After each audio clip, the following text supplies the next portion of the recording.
Well, yeah, so I decided to be extremely different, as I usually am, and make a teaser trailer off my book I've written. And, but I've written a really heavily fantasy book that most of the characters require CGI, so I kind of had to think of a way around that. And so basically I chopped up the opening of the book, and added the characters in via voiceover. And I kind of went down the slow teaser trailer route, like Buried, where it's just his voice, but it's actually quite slow. But it does pick up speed at the end. So it's a fantasy trailer. Yeah. Fantasy trailer, you know, she set herself out for a sort of making a fantasy film. Right, 10 lights for a kid. Round of applause for Tina, please. How about that? Okay. Where's your blog?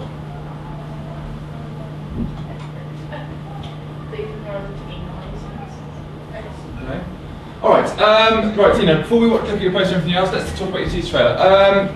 Lots of positives. I mean, you set the bar really high, I think, in what you're trying to achieve with the fantasy film, with what we've got. And I think you kind of hit that bar on many occasions, to be honest with you. Chris, starts off. Something that you like, you thought was the voice actors, they go well with the trailer. Yeah. Sort of make it more like a fantasy. Absolutely, and I think, you know, the voiceovers, I think one of the strengths really, you did so much work on those voiceovers, trying to get that right. And I know, you know, sometimes when you've got a brilliant voiceover, like Miss Joswick's voiceover, you just felt it wasn't right, you just cut it out, and that's up to you. You know, I'm not going to mark you down for it very much, but that's fine. No, the voiceovers work really well, all the different voices, and you know, actually, the sound generally I thought was a real strength. Okay, but we can pick out more about the sound in a minute. Hannah? Yeah, I was going to say that the heartbeat was Yep. really effective, and how it's all like really quiet, and then into like a really fast pace. Yeah, That was really hard to do, by the way. Yeah. That was like 4 video layers to get that to move. That's all the quotes from my story, because I wanted a way to cut in more of the ending, so I thought that was the best way, and it fits well. I think that was a really creative, original thing to do, actually, have all those kind of words appearing on screen and disappearing in all the different directions. I thought that was brilliant. Really nice way. It was a lot of information. Not a montage of pictures, but a montage of words. That's brilliant. I haven't seen that before. That's really, really creative and individual. Anthony? Yeah, I was going to say I like that as well. And it had the voiceover at the same time. It just looked good. It did. It did All look the really good. editing stuff was perfect in time. Yep. Well put together. It was much tighter than the film last year, editing-wise, much tighter. And I think, you know, the intercutting between the different scenes you got just right. Like with the angels, you didn't want to dwell too much on that because it's found footage. But the angel wing and stuff, you wanted to show it, but you get an idea and then cut away from it again. You know, which is what you did. That was only like a couple seconds. Yeah, but it worked, and it was a nice use of found footage, a bit like Tom Max's group had a nice use of found footage yesterday. Jack? I think, was it your sister? Yeah, yeah. That scene, I think, I don't think many groups like consumption lighting, but that one was like... Actually, I'm quite Yeah, pleased with the lighting because it I kind agree. of looked like a watery effect. I know a lot of people are like, oh, the things like, I was like, kind of looks cool. But Yeah, I that's like me. that black background, but you can she's really loud. It's really loud. I agree. I think that's one of the strongest scenes in the trailer. Kind of almost, and it's good because it ends, but you kind of want to see more of her. She looks really mysterious and kind of engaging, do you know what I mean? And you kind of think, actually, you need to go and watch the film because you see someone turning to her. And you know, and your sister was in your film last year, wasn't she? Yeah. Okay, but you know, she's got that kind of look, hasn't she? She's quite engaging. And you kind of want to watch the film because of that, I think. The ending on that's important. Right? I'd say some of the effects in the film where, like the red and black bars that sort of sway sideways. I found that quite good. Yeah. That must have taken quite a long time to do. Yeah. No, it's actually transition. Yeah, it works. The effects work well, and I think sometimes you could have gone down and making it too effect heavy and too much, and I think you drew back just enough. Lucy? Yeah, the face melting effect thing at one point. That was cool. Yeah. I like the bit where you got the weird nerve bit to match up with the face. Yeah. Exactly. Yeah, that's I hard. actually, that was the scary part was I used my friend from America because the girl who was playing was English, but the character in my book was American, and I didn't want an English person doing it. I'm sorry, that's why I had to cut you out. But Yeah. You bring it off. Yeah. It's a good point. I'm still raw over it. No, it's a good point. Okay, that was nice. I actually think that could have been shoddy, and that I thought that was lovely. Actually, that worked really well. And also, whether you meant to or not, it kind of does, because the voice is sort of it fits, but it almost doesn't fit. But it adds to the kind of otherworldly aspect of it, because it sounds like she's turning into something. You know what I mean? It almost sounds like it adds to the fantasy element of it too. You know, I like that. It fit nicely too, because it was most of the colored words were names of the characters. I thought it fit nicely, and then at the end, the main character's name is revealed because it said a female Earthling with the name of the rising sun. The rising sun is Dawn, so at the end it's just Dawn. I like that. Yeah, absolutely. Have I asked you, Stephanie? I liked the voiceover at the end. I thought that was a really nice way to finish it. Yeah, I know that was no, it was a good way to finish it because it was really mysterious. Yeah, it wrapped up nicely. Okay, Tina, before we see a poster, you be reflective, okay? Having looked at that on the big screen, listened to the sound, anything you didn't quite pull off, anything you would improve? I still don't like the voiceover at the beginning. It just that one really annoys me. I've been working on it. That's the one I've been working hardest on. I might just have him redo it, or steal somebody else. What don't you like about it? It just feels awkward, but I guess everyone else is fine with it. So, but I think that's about it. I might try and smooth it over that wordy bit because it does speed up, but it kind of jerks in the beginning. So I might smooth over that somehow. Any other thoughts? Anyone else? I think the voice of like how they're talking is good, but it sounds a little dry. Maybe like add some effect to make it sound more ominous. Yeah, yes, that's a good word. Or something will make it gloomy. Yeah, interesting. So you maybe play around voice over more, make it more sound more ominous. Did you say that's an interesting point? You can obviously take or leave any of these. Any other thoughts? I think maybe the bit by the lockers. I don't know if that's needed so much. I know what you mean.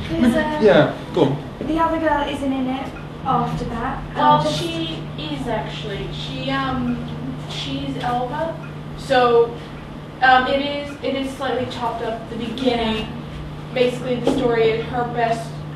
Elva, the other girl, is her best friend, and she gets kidnapped, and she witnesses her being kidnapped.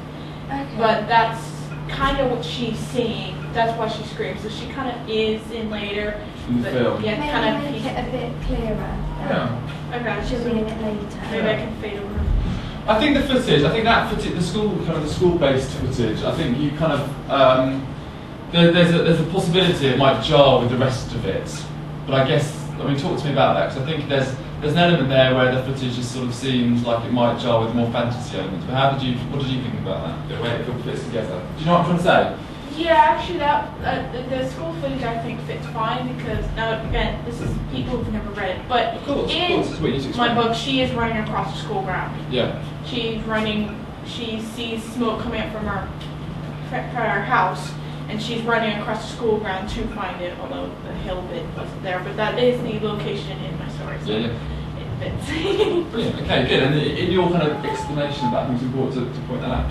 Good. Right. Let's see your ancillary tasks. Your poster and your posters rather, and your I'll start. I did 3 posters because I know a lot of films will release a couple posters, mainly of characters. But again, I do not have any CGI, and I did not want to. It would take me months to CGI all the characters properly. So instead, I went down a more creative route and decided just to focus on their hands. That's my hand, everybody. It's my hand. And so the first one is isn't it nice and feminine? another character. And basically, this all stays consistent with the tagline, which it appears in the poster. Now, this is my way of interjecting more characters into it. The main character doesn't actually have a poster. I was gonna wait. No, yes, she has. Never mind.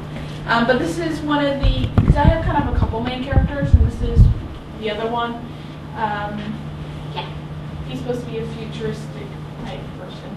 It's nice. A lot of kind of work, just to get that done. You know what I mean? A lot of photoshopping, to be honest with you. Something that could look quite, you know, it looks simple, but to get the simple look, he's worked quite hard. And what are the other I ones? make your skin paler. Really. Paler? I thought it was pale enough. Paler, Right, yes. okay. Oh, I thought you were joking about your hand. No, that is actually my hand. She's photoshopped out my watch and made my fingers metallic. That's the original. You photo. see, Stephanie, you see? Okay. Why did you have your watch I on? believe you. Pardon? Why did you have your watch on? Because he was just wearing it and I took it. Yeah, Tina just wanted it on for some Okay, reason. now this is the main She's the character. boss. This is actually my hand. Now, some of the stuff I did was I added, to make her more feminine, I added nails and stuff. But so yeah, this is the main character's hand, which is nice. Well, you know, that much effort to like add like more feminine like looking nails onto a hand is it's a really nice touch. It's really detailed. It's really cool. And that necklace I created. It was actually a necklace, but I just photoshopped the actual bit. So Brilliant. photoshopping. Really nice. Yeah. And the third one? The third one is slightly different because there's always, like in a group, you always got that weird, different one. You and do. This is the third one, which is the kind of the third main character. Now this one I was having a lot more fun with detail and stuff. This is my favourite. I can see That's really fun. That's really good. So like you took a photo of that ribbon and then you kind of made the ribbon set on fire in Photoshop. And yeah, so throughout, it stays consistent with the film, with the logo, because at the end the logo flashes and the website and the thing, but this is how I got the characters in there. Cool. No, really nice.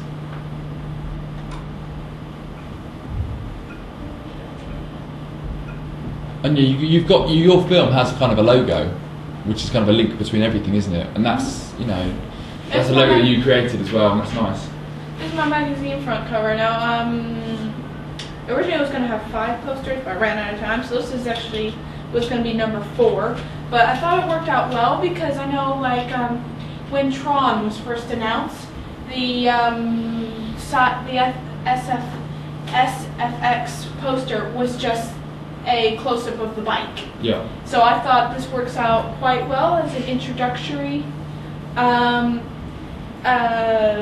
poster to the film. And I kept it quite simple, but throwing in a couple of other things around it, like exclusive interview with the artist. But then I kept the to keep it into like the tagline, but I said continue to page 30 so that people keep reading. Good. And the ellipses. Nice. They even mimicked the top. It's cool. Oh, I really think it's really nice. That is a really good one. Yeah. The best one. It is the best I'm sounding barcode. sarcastic with it. No, that is the best barcode, absolutely. Okay, any final thoughts for Tina and the linking together of her sort of different ancillary tasks? Anything we can say positive and kind of constructively critical? I like the gradient you've got going on through all of them, it sort of like links them all together. It's always hands. It's all like linked. Yeah, that's a really good point. It is kind of very much linked with the hands, and you focused on that sort of detail, and but not used the same image again. You're slightly different versions throughout. Which is The nice. color scheme also changed based on character. Now, because this is a heavily fantasy film, like the green one, it's green because his hair is green, his bright green hair, and his Irish, which is kind of funny. That was more of irony. But like this one, he has red hair Yeah. and red wings, so that's why he's red. And the other one is turquoise, but that's a secret, so I'm not telling you why. Fair enough. Fair enough. Why should you? Okay.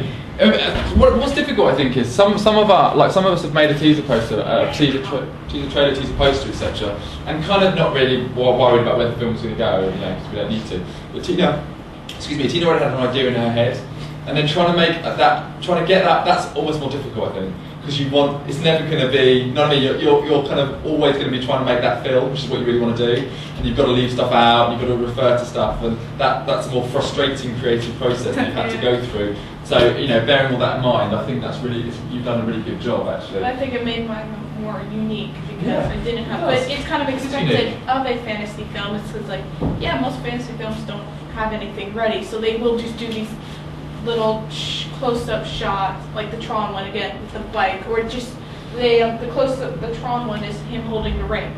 I remember that. I forget which magazine cover it was, but it was just him holding the light ring, and everyone's like, "Ooh, that's Tron." So it's like, No, absolutely. Right, big round of applause for Tina. Anything else to say?